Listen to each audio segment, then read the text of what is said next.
Hi guys, welcome to Primetime Mitch, and it is my top 5 watched movies of September. If you're interested in the movies that came before this and didn't quite make the cut, go check out my social media, Instagram, TikTok. You will find the countdown from 14 to 6 where you'll see everything I've watched this month off my letterbox and a brief rundown of each one. Obviously, if you want to see those things immediately as they happen, do please follow me on social media. The links are down below, and hit that subscribe button and that notification bell for Primetime Mitch. But for now, it's all about that top 5. Who's made those coveted places for the month of September right before Halloween? Let's find out. In at number 5 is going to be Magic from 1978, the year of the ship. This was quite a pleasant surprise. Anthony Hopkins leads this movie and I think is the absolute shining light of it. His performance in this is completely balls to the wall dedication. I'm talking dedication. This movie is about a failing magician who finds success through a ventriloquist dummy that he uses to shock audiences. It's foul-mouthed, it's brash, and it looks a little bit like him, which is quite unnerving, but people seem to buzz off that. He ends up making money and doing really well off the back of it. What is incredible about this, when I talk about dedication, is Anthony Hopkins learnt how to be a ventriloquist and how to throw his voice, and also learnt magic as well. But I just love how authentic it is. You know he's doing it. You can see the little quivers in the throat when he's making the comments through Fats, which is the name of the dummy. This is sort of a horror, but it's also kind of a drama thriller as well. I know there's a lot of movies with dolls and mannequins and things like that that usually are sort of a quick pass to being scary. I know Goosebumps had that particular doll, which was pretty horrific for the platform it was on. And I also covered very briefly a movie called Devil Doll from 1964, which had a horrendous plastic protagonist in that, which is worth a watch just for the visuals in itself. But this was quite interesting because for the most part, it's not about the doll. It's about this almost descent into madness that Anthony Hopkins' character Corky goes through. Now, at the start, you see him talking to the doll and you think, well, you know, that might be preparation for a magician or an artist to get used to speaking to this object, and then it becomes natural on stage. But it starts becoming a little bit weird. He's like left it in the other room and he's sort of shouting to it and everything, and it's shouting back. And I think instead of just talking to it, he's sort of doing both parts, which is where it becomes a little suspect. Burgess Meredith steals a show in this for me. I think he's fantastic. He is the one at the beginning. You think he's going to be grossly unlikable. He turns out to be one of the best characters in it. Completely morally correct at the end of it. So that was a nice little surprise. I think Anne Margaret works hard in this. She's a very good actress anyway, but I also think her character was pretty unlikable when you see the sympathy that she tries to get and then you realise there's no real foundation for it. The husband that she has is not really the terrible person she's made him out to be. Really, I think because the characters are quite unlikable, the fact he does kind of plod a little bit, sometimes I think this movie could be a little shorter. Hopkins really carries it. And I'm glad they cast him as well, because apparently Gene Wilder was looked at to do this part, but Joseph Levine said, no, I don't want any comedy actors in this movie that are going to distract from the actual chill factor of it. And it's a good choice, I think, really. It sort of gives you a precursor for what Anthony Hopkins was going to go on to do, certainly in Silence of the Lambs, somebody that's just completely detached. It's directed by Richard Attenborough as well, and he obviously knows how to capture moments and situations and use his actors to the full. Don't let it be lost that this is a William Goldman film. This is like, you know, Heat, Butch Cassidy and the Sundance Kid, Princess Bride, Misery, a lot of stuff in his back catalogue, so that's worth watching it alone. One thing I absolutely have to mention about this movie is I'm a big Inside Number 9 fan. If you've never seen it, British anthology series, it's absolutely amazing. Probably, I think, one of the best things that's ever been on television in the last 30 years. Unfortunately gets lost below extremely low quality television, but nevertheless, there is a scene in a particular episode called Diddle Diddle Dumpling where a guy is obsessed with a shoe he finds in the street and he wants to find the other shoe to match them both, and it's obviously got a deeper meaning, but he has this obsession and his wife challenges him, says, can you not talk about the shoe for the next 2 minutes or something? She has the stopwatch and they are talking about something and the guy says, oh, we're traveling down to such and such a place, and he says, how long? And I says, oh, 3 or 4 days. He went, no, how long is left on the stopwatch?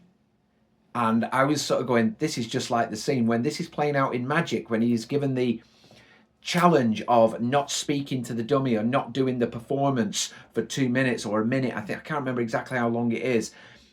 And I was seeing the parallels with the dialogue, and then he says, like, this is very cruel what you're doing. And Burgess Meredith says, I don't mean it to be. Just like Keeley Hawes in Inside Number 9 says, I don't mean it to be. It's the exact same thing. So obviously Reece Shearsmith and Steve Pemberton have taken this movie as inspiration for that scene. I thought I had to mention that because I noticed it at the time and then put 2 and 2 together. So please look out for that if you're a big fan of that series. I did enjoy this movie. I think it could have been a little better. The ending especially was somewhat flat to me and kind of took a few points off it. But it definitely made my top 5 because I was just fascinated by the performance of Anthony Hopkins, and that in itself was enough to put it in the top 5 for me. In at number 4, you're going to definitely see a pattern here. That is Pirates of the Caribbean at World's End. I toyed with this one, I have to say, because it was a toss-up between this and the next one and whether they'd swap places. I just went for charm aspect, and I think this one is very overloaded. There's a lot going on. You've got to get used to everything that's happening. The plot twists, the different storylines running into it, the Brethren being introduced and all these different ships. I think because of that overload, it might just drop it down a bit. But I guess for the finale of a trilogy, you have to load it up. You are bringing everything to a crescendo and to a conclusion, so you have to really give it everything. There were some things that I couldn't really get used to in this movie. Elizabeth Swann becoming a pirate lord was a bit strange, and seeing her do the big speech, I just didn't feel the power in that. I could almost see the typecast that Keira Knightley has become over the years hampered the attempt at an epic moment in that. But it's still not bad. It's still a decent watch. There's still some satisfaction to be gained from it. Johnny Depp is excellent in this again. It's nice to see him have the big battle with Davy Jones and Bill Nighy. I will talk more in depth on him a bit later on in this list. Barbossa is on form. It's mad seeing Keith Richards involved. I think some of the effects in this are absolutely incredible. This is how you do CGI right, and you mix it with practical ideas as well. There's an amazing moment where Jack the monkey is shivering, and they sort of taught the monkey to cross its arms and then vibrated the surface underneath it. And I just think things like that to me deserve the recognition that they get, or they should get, because now we see a lot of lazy shortcuts. This movie was the most expensive movie ever made. I think the budget was 300 million, which is like, I think IMDb said it was more than all the Lord of the Rings movies combined. So you've got to give it the credit for the effort and really going all out for the finale. It doesn't get great reviews, this movie, and I don't quite understand why, because you had to throw it all at the finish. And people have said it's overloaded, and I have myself said that it might knock it down a peg because there's a lot to look at and a lot going on. So it sort of takes a bit of the charm away, but it's expected from the finale. And I really like this movie, and I think as a fan of the franchise, I would imagine this gave you what you wanted. There are a few questions to be asked. I remember questioning, why can't Will just let Elizabeth hop on board for 15 minutes? She's hardly going to be wedded to the boat, and they wouldn't have to wait so long just to fumble on an island for a day. So I have questions like that. I thought Will's transformation into the new captain of the Flying Dutchman is a nice twist. It's interesting. He's not quite got the power and the grit of Davy Jones, but at the same time, that's the point. He's not going to corrupt that ship in the same way. So that was nice. I kind of remember thinking, well, it's a shame this trilogy is finished now and we're not going to see them anymore, because I was never that interested in Will up until this point. He was necessary, but he wasn't like, oh, this is, he's my favourite character. So he's one of my favourite characters. I'm really interested in his story. I was kind of interested in how he was going to avenge his father and maybe help him and save him from his plight. He became interesting when he became the new captain of that famous ship, and it's a shame that that's it after that. It's almost like you had me there and now it's finished. But other than that, At World's End is a good watch and easy top 4. Number 3, back to the beginning. Pirates of the Caribbean, Curse of the Black Pearl. I said in my review on Letterboxd that this movie is cinematic history, and it is so important that we acknowledge this movie for the triumph that it is, considering it was based on a theme park ride. To get something like this out of it, and an epic blockbuster emerges from such a casual idea. It was sort of an idea tossed about, and then It was in the works for quite a long time, and suddenly it just manifested. And I also have mentioned that I think without Johnny Depp's performance in this movie, you get a passable pirate film with good effects. He is the absolute core of this film. He is the fascinating character that you just want in every scene. There is so much to like. Again, I've mentioned I'm not massively on board, no pun intended, Elizabeth and Will's story to the point where that's the most important thing. For me, I just want to see Jack's journey. I want to see how he interacts with everybody. Barbossa, played by Geoffrey Rush in one of his finest roles, I think, and he's played a lot of good ones. He is so good at portraying a pirate. You would think that he'd been one in a previous life and it was all coming out. Amazing choice. It was supposed to be Robert De Niro apparently, and he regretted turning it down. And as good as that man is, I can't see Geoffrey Rush not in that role. He is superb, a great villain to counter Jack, who has his villainous ways in himself, but he never strays from being what he is, a pirate. They're not portraying the pirates as good people underneath. They all have the flaws you expect to associate with that life. It feels authentic. Even the last line of the movie is the same as the one at World's End, actually, which was quite nice. But the drink at me hearty, yo-ho, that kind of thing at the end is fantastic. I'm all for it really feeling like a pirate movie. It never once feels like it's too modernized. There's no anachronisms in there. They are absolutely to the finest detail, immersing you in this world of pirates and the differences with the dignitaries ashore. Also a massive shout out, and this goes for all the movies, Klaus Badalt's score, which is marvelous. And I am a big advocate for identifiable scores in movies, particularly the big blockbusters and things like that, because too many movies now are using old pop songs from the 70s, 80s, whatever, and turning them into haunting piano melodies, particularly in horror. Not a big fan of that. I like it when real identifiable scores are attached to movies, so then you can remember the movies by that sound. John Williams is the absolute example.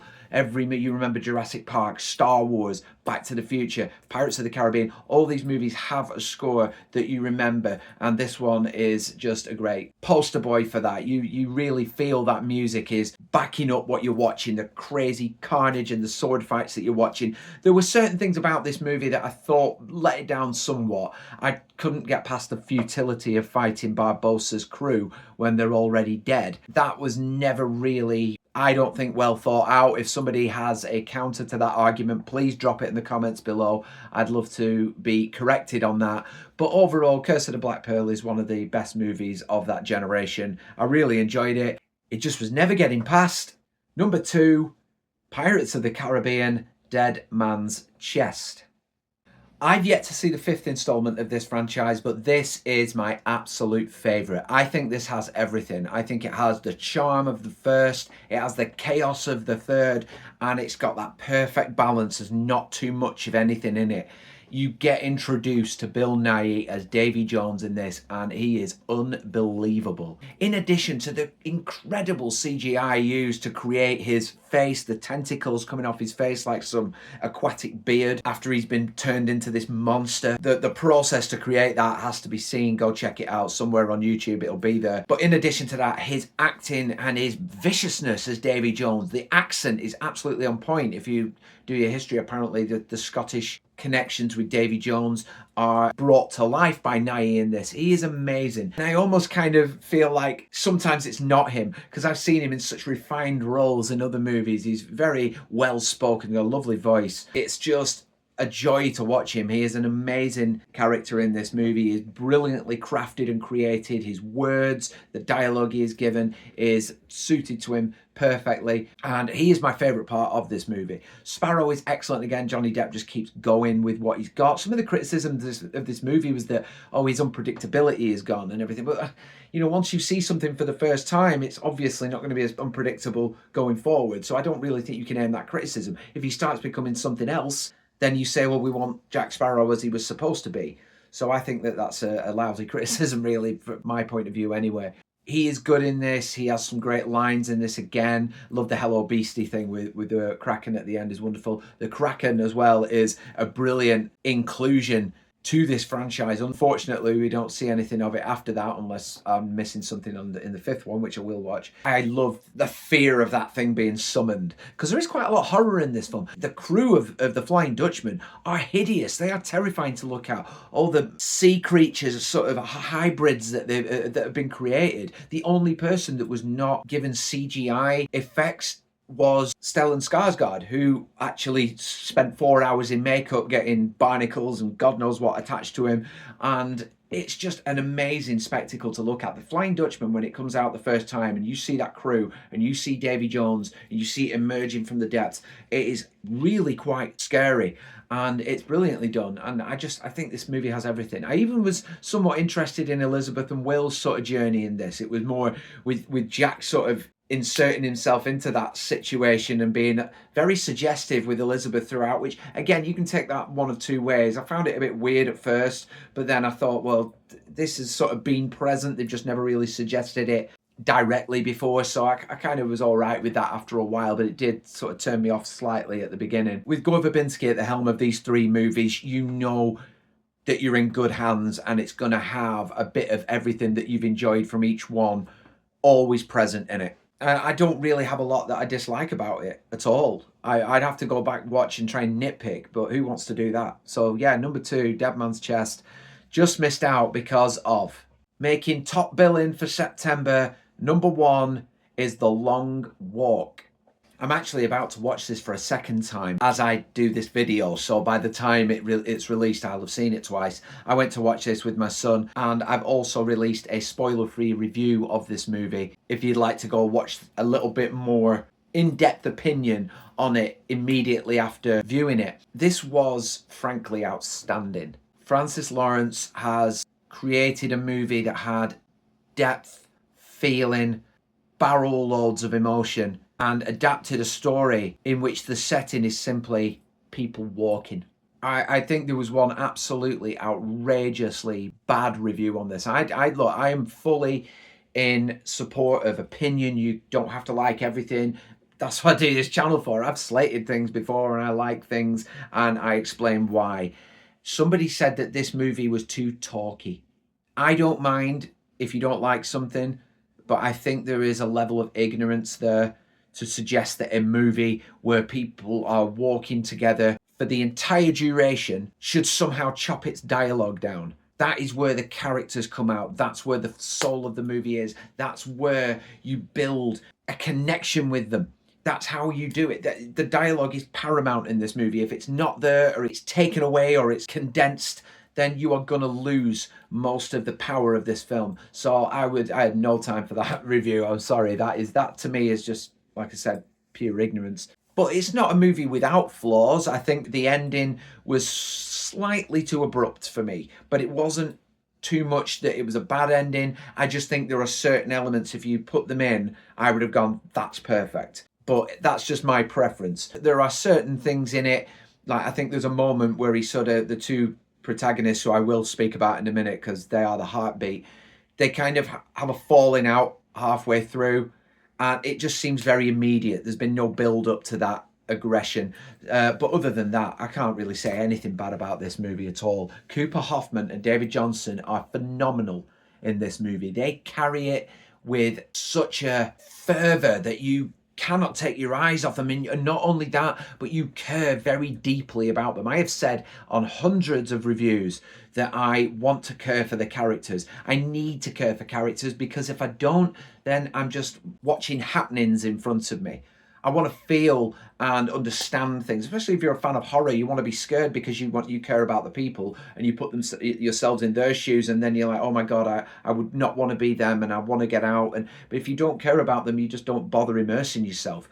This movie immerses you. The camera angles are excellent. Like I said in my review, that they put you right in the middle of the road with these guys. They only do long shots every now and again just to sort of show you the scenery, and sometimes it's beautiful, sometimes it's bleak, but either way, the situation is beyond bleak. It is a horrible, unnecessary thing that these guys are doing through desperation. There are so many messages in there that are horribly prevalent now. And that's, I think, another reason why the release of this movie and the timing of it, anything now that sort of shows society up and governments up for what they are, is going to hit a nerve with many people. There's some great symbolism in this film as well. You got the guys at the front, the 4 guys at the start, and obviously it's whittled down eventually, but they are sort of the musketeers. David Johnson, I think, says, you know, we're going to be the musketeers, and one of the guys says, but there's 4 of us. And it just so happens, you know, that later on, when it has been whittled down, that's where it goes from. And you see 3 horses in the field as well, which I think is a lovely symbol of these